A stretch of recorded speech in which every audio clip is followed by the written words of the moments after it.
Josh, thanks very much for joining us today. What I'd like to do is introduce yourself and explain why we're here today. Well, I'm Josh Kirkwood and I'm going to be Reform UK candidate for Harraby South. Perfect. How is it you're connected to Harraby exactly? Well, I was actually born in Botcherby and I lived with my granddad up until 12 years old when he sadly passed. And then when he passed away, I moved to New Harraby. And then fast forward a decade or so, I've now got a young 18-month-old boy who now lives in New Harraby. Okay, so you're a local lad? I'm a local lad. And how old are you? I'm 24 now, just turned today. Just turned today? Happy birthday, mate. Thanks a lot, Happy birthday. Well, thanks for joining us on your birthday. No problem. Obviously, being connected to Harraby, and you've been out on the ground speaking to residents, what are the major complaints that people raise to you when you're going around and speaking to locals? Well, it's pretty basic things, to be fair, Chris. It's always going on about roads. And when I was on the doors, I spoke to a few people and I actually smelt this. As a ground worker, I know how drains should be maintained and stuff like that. And for about 75% of the way up Welsh Road, all you can smell is the drains. It's disgusting at the end of the day, and it hasn't been addressed. And people have been saying they've been trying to chase this up for a long time now, to no prevail.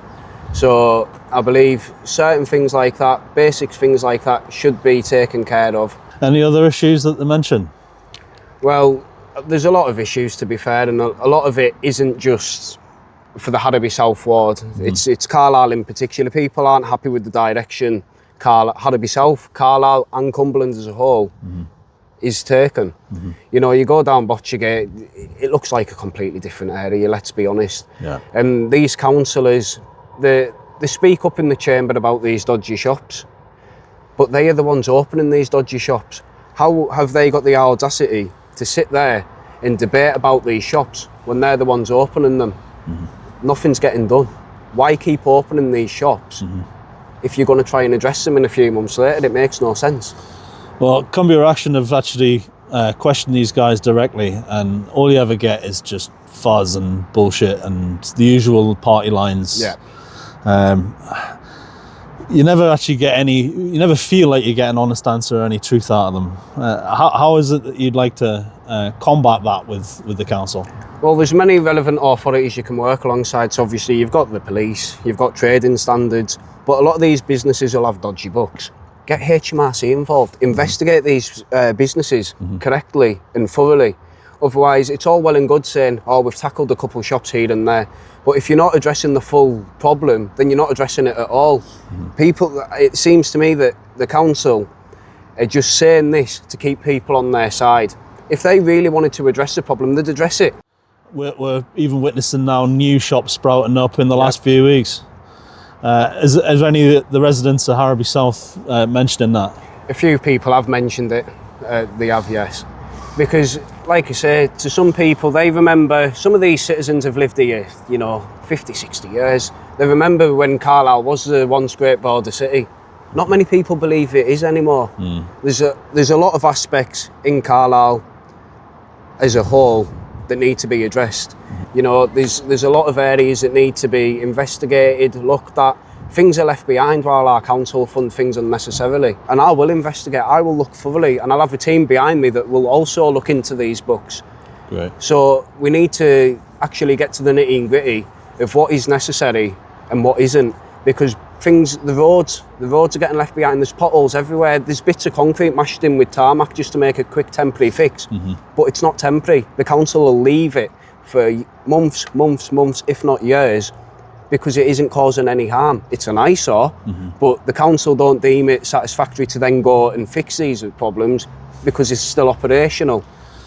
I agree. I mean, from reports that we receive at Cumbria Action, we get people telling us about all the failings and all the various things. It just seems like the council just seem to tape over or put an elastoplast over the real glaring issues and problems, and never really combat or put any real investment or time into it. Would you agree? I would completely agree. And so if they were going to fix the roads, surely they'd have already fixed them.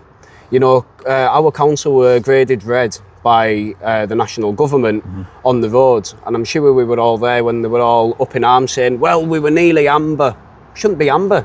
We should be graded green. Absolutely. Take care of your roads, and as a ground worker, I've built roads, I've maintained them, I've been down manholes in roads, I've built the manholes, I've curbed the roads, I've tarmacked the roads. I know the rigmarole of building a road and how it's maintained.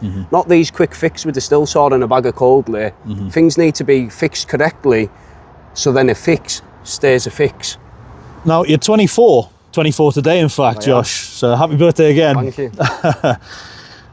You're very young to be going into politics. Obviously, you're a very knowledgeable guy and you're very passionate about it. It's exciting to see some new energy and a fresh perspective being brought into local politics. What is it that drives you to get involved in local politics? Well, a lot of people, you know, they feel like they're not being listened to. They're fed up with the direction of the course of what our council's taken and things like that. And I was one of them people. But I've got a little boy now, and he's my reason for standing up. I've got concerns for his future. I don't like the direction the city's taking. And lo and behold, one day my son's going to be a teenager. He's going to be kicking about the street. Do I feel safe for him knocking about the streets? No, I don't. As do many other parents in this city. And we're seeing reports on it of things on Facebook. I was going to say it every week, but it's nearly daily now. And like I say, people don't feel like they're being listened to. People don't feel like reporting anything to the council, don't feel like reporting anything to the police, because they don't feel like they're going to be listened to. As an elected politician, I will make sure that their voices are heard. Because like I say, I'm just a normal everyday lad. I get up, I put my high vis on, I go to work. You know, I'm just a normal lad, grew up on a council estate. I'm not a career politician. I care about the people. I am one of them people. You know, people need a voice in that chamber, and I don't believe that there is one. Great. Now, you've also been very clear about wanting to carefully scrutinise the spending and where the council money's spent. Too often, the council forgets that it's the local taxpayers' money and not their own special slush fund for vanity projects and what have you, as we've seen sprouting up across the city and across the county generally. How important is it for you to prioritise local money for local people, and particularly things like social housing is prioritised for locals? Yeah, well, it's very important. You know, I will scrutinise spending, but I believe that if people are paying council tax, you know, our Cumberland Council upped it 4.99%, just below it's the legal threshold. So they think we're stupid, don't they? It's the absolute maximum they can take off us. If they could have took more, let's be honest. Let's be totally clear. Yeah, would. Absolutely. But I believe the local people should have more of a say. If people, especially in the midst of a cost of living crisis, people aren't really, you know, haven't really got the funds, you know. So if they're being taxed on things locally, why haven't they got a say in where their tax goes? Why is it just the bureaucrats that are deciding where this now 4.9% increase is going? People should have more of a say. And as for the local housing, that's just basic common sense. You know, majority of people in Carlisle have lived here all their lives. Their forefathers lived here. They can probably trace the generations back for decades and decades. Why should they have to sit and wait for social housing? When it comes to challenging the council, you organised a petition with a couple of thousand signatures challenging the Sanctuary City Bill that was passed, sadly, and Cumbria Action was also involved in opposing it. Should you be elected, how do you want to address this status inside the chamber? The exact same way as I did as a private citizen, but from a elected position. Now, we all know that they do peddle that it benefits all citizens of Cumberland, but what I'd like to see is the figures where it's helped people locally, because people have been saying it's for helping women with domestic violence, which if it is, fair enough, I'm all for it. That's certainly what Councillor Hinton alleged. Yeah, that it was about supporting all types of people, like you say, vulnerable people, victims of domestic violence, vulnerable children who needed housing, etc. But obviously, that doesn't appear to be true. Well, if it is true, then I've got no qualms with it.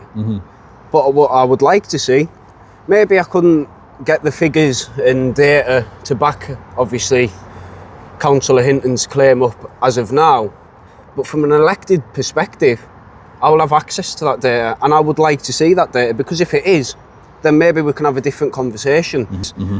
There's many councils, such as Weston-super-Mare, which I actually did mention in the chamber, that signed up to this scheme, and obviously, like we did here, it was met with public backlash. Mm-hmm. And that council actually withdrew from said scheme because of the publicity and the backlash that they faced.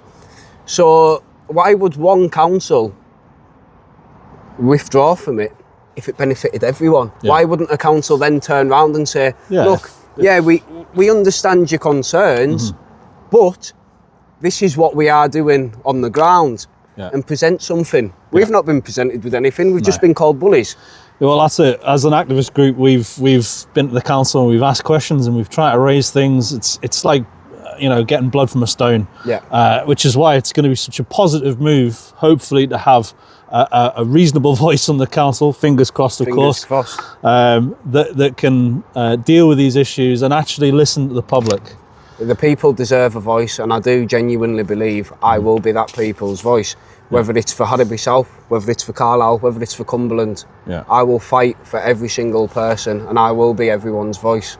Oh, well, it's a comfort that there's hopefully, fingers crossed again, going to be a reasonable voice on the council that will actually address the issues and give the people the answers that they crave.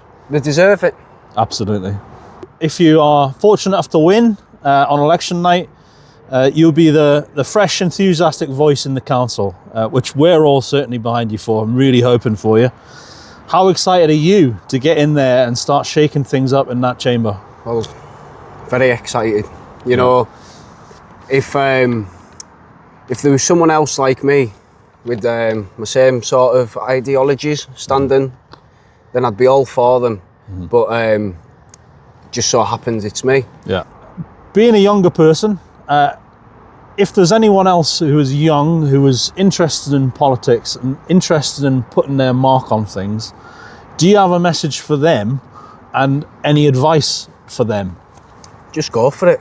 Like I say, 2 years ago, I'd have never, ever have thought I'd be in a position now where I'd be standing in a by-election or even standing next May, for example, because that was always the goal. I was always working towards standing next May. But to any young people, I'd just say go for it. Like I say, there's a lot of young people like me that are fed up, but they've never voted. They've never really cared. You know, everyone says the same things on the streets. I hear it in Harraby South. Everyone's saying the same things. But sometimes you've got to step outside your comfort zone and try and make a difference, and that's what I believe I am doing.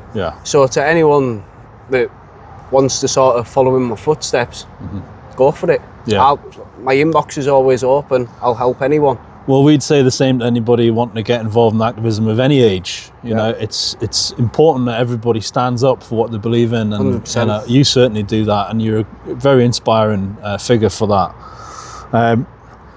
The thing is, people are tired. People are working their asses off, trying to, put food on the table and make ends meet. So sometimes politics kind of falls away and just, I can't be bothered thinking about it. How would you convince those people how important it is to vote and how much even one vote can make a difference? Well, we've seen, I believe it was in the Runcorn by-election, and our Reform MP won by 6 votes. Really? 6 votes. Wow. So one vote does make a difference. Now, finally, is there anything you'd like to say directly to the people of your potential ward, South and Harraby South, people of Carlisle and the people of Cumbria as a whole? Plain and simple. If you want change, you've got to get out there and vote for it. You know, we've got, I believe, 5 candidates in this election. 4 of them candidates are standing for parties that already have seats inside Cumberland Council. Why on earth would you vote for change and then vote for more of the same? If you were going to get change in the direction that you wanted, then surely these councillors would already be It would doing have already happened. It yeah. would. Yeah. So voting for more of the same isn't going to get you a different result. That's right. I know that people might not really know me, but like I say, I'm just a normal lad who's fed up with the situation in Carlisle. I'm fed up with the situation nationally. I'm not standing nationally, I'm standing locally. Yeah. So to be able to make a difference locally means the world to me, especially when I've got a little boy who's going to grow up in this city and I want to be able to be a voice for him. I've just started getting into politics now. I'm certainly not going to be going away regardless of what happens on the 20th of August. This is the start of my career.